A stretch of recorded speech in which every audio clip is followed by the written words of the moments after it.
Hey everyone, how's it going? Welcome back to Chef Vic Cuisine. Today we're making an apple cake. A great blend of sweet apples and warm spices, resulting in a light and airy, comforting dessert that can be enjoyed all year long. So, let's get started.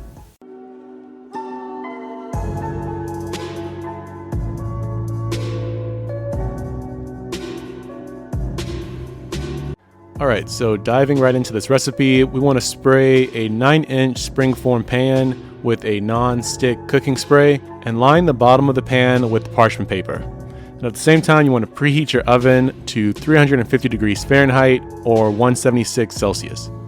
And now in a medium-sized bowl, we want to add in 1 cup's worth of all-purpose flour, followed by 1 teaspoon of baking powder, half a teaspoon of salt, mixing those all together until they're well combined. And you also want to add in half a teaspoon of ground cinnamon and optionally a 1/4 teaspoon of ground nutmeg, whisking those until they're all combined. This creates the dry mix for this recipe. And now in a separate large bowl, you want to add 2 large eggs and beat those eggs until they become foamy.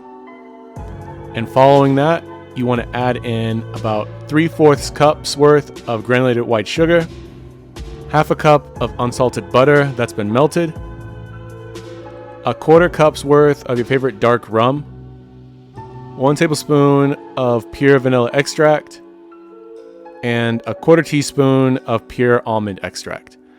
Whisking those ingredients together until they're well combined. This creates the wet mix. Now you want to stir in a portion of the dry mix into the wet mix at a time, mixing those together until the batter just forms. The final consistency should look something like this. Now for the star of our dish, we're going to need 1 large Honeycrisp apple that you want to first peel. I like using my attachment on my KitchenAid to get the job done, but feel free to use a handheld peeler as well. And you want to dice that into smaller pieces once the apple's been peeled.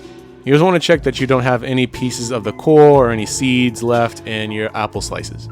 So with that, you want to fold in the diced apples using a rubber spatula into the batter, stirring that until the batter is evenly distributed with the apple slices. Pour this batter into our prepared cake pan. And for a final touch, you want to add a thin dusting of powdered sugar onto the top surface of the batter. Place this in the oven and bake this for about 35 to 38 minutes or until a toothpick can be inserted into the center of the cake and come out clean.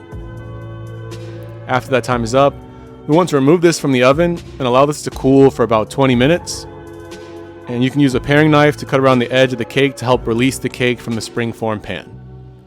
You want to dust this cake with additional powdered sugar, and at this stage it's ready to be sliced and served. And just like that, you've made an apple cake right at home. You can always try adding a handful of chopped nuts such as pecans or walnuts to this batter for more added texture and depth of flavor. But as you can see, this is really easy to make. It creates 8 large servings of apple cake. I can't wait for you guys to try this at home, and when you do, be sure to tag me at Chef Vic Cuisine or hashtag Chef Vic Cuisine so I can see your great takes on this dish. As always, this recipe and many more can be found in my cookbook, Chef Vic Cuisine Volume 5, Mastering Your Inner Chef. And that's available on Amazon, and I'll be sure to leave a link to that in my description box. And feel free to click the pop-up on your screen for more information on that as well. Thank you all so much for watching. I really hope you enjoyed this recipe, and if you did, make sure you bake in a like button for me. It's one of the best ways to show support for the channel. And if you haven't done so already, make sure you hit that subscribe button too. And feel free to share this recipe with all your family and friends. And stay tuned for next week where I show you one of my dad's great recipes for a seafood salad. This is also really easy to make and it tastes amazing. Well, thank you all again so much for watching. I really do appreciate it. You can always check out my recipes on my page now. YouTube thinks you'll like these videos, so let's see if they're right. And I'll catch you next time on another episode of Chef Vic Cuisine. And until then, peace.